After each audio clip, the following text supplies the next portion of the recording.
Hello YouTube, welcome back to Grand Tactician. In this episode, we continue on defending from the massive horde that is bunching up near Washington. Now previously, you saw that I had a battle coming up of at least 100,000 Union and something like 60,000 for my side. However, after 2 hours of fighting that battle and recording, I failed to realize that I was not recording.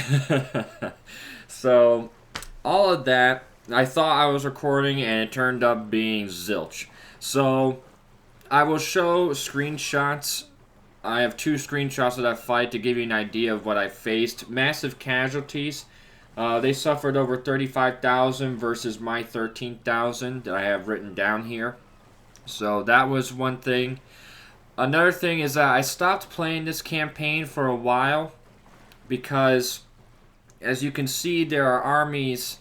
I'm narrating this. My mic failed to record this gameplay, so I'm narrating from the future.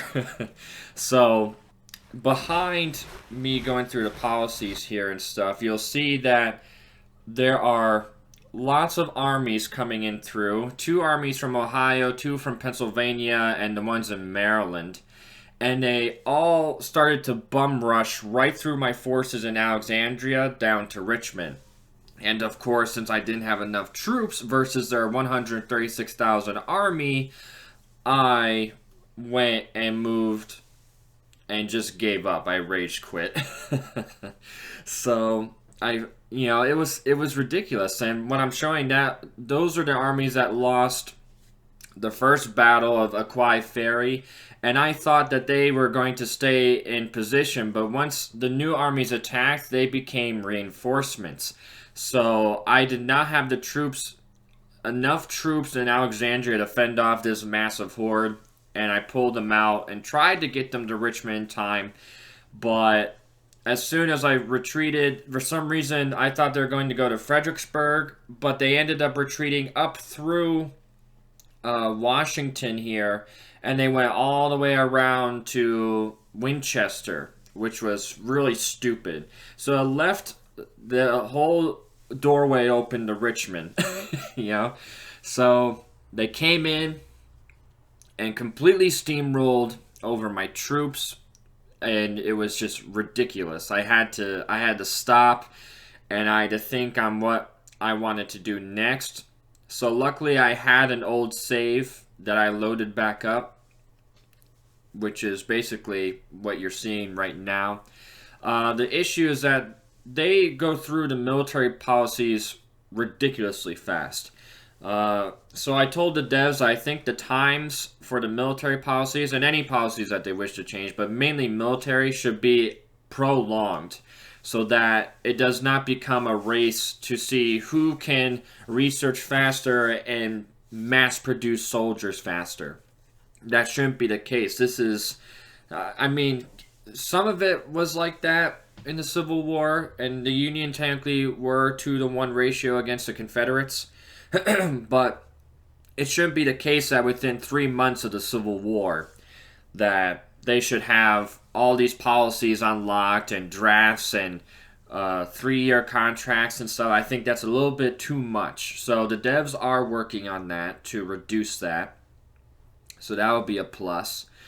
Other than that, another change that I added to this campaign was I went into the unit preferences and I modified the size of the troops.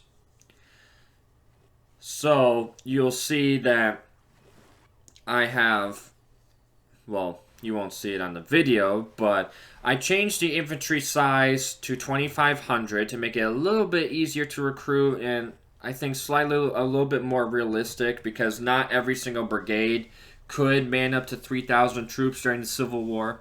So I put it at 2,500 to test it out. The cavalry is at 1,500.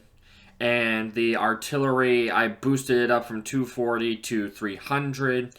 That way, there is more of a presence of artillery on the battlefield.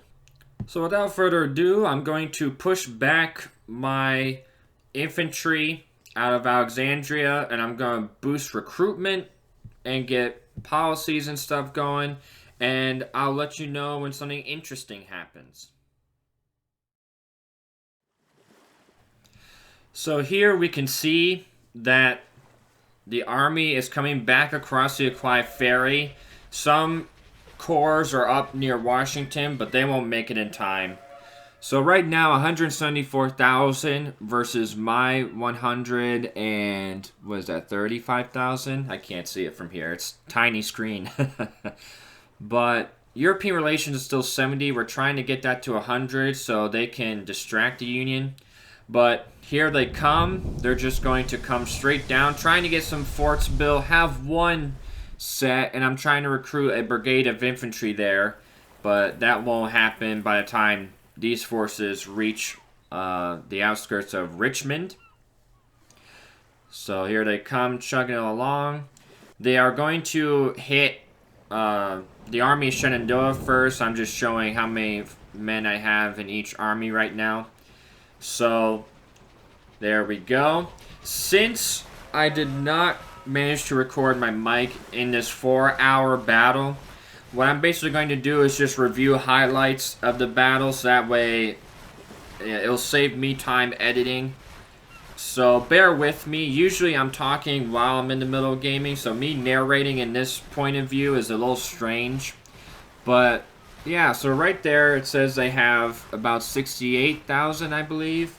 Even though the numbers are a little bit off, probably because I modified the files, but I had that it was 97,000 versus my 71,000, or maybe that does say, was that 85,000? Again, the screen is really small, so I can't see. It's kind of blurry. But yeah, so roughly 97,000 versus my 70,000. So I will fight this, and I will show the highlights of the battle. It was a really intense battle. I think you guys will enjoy it.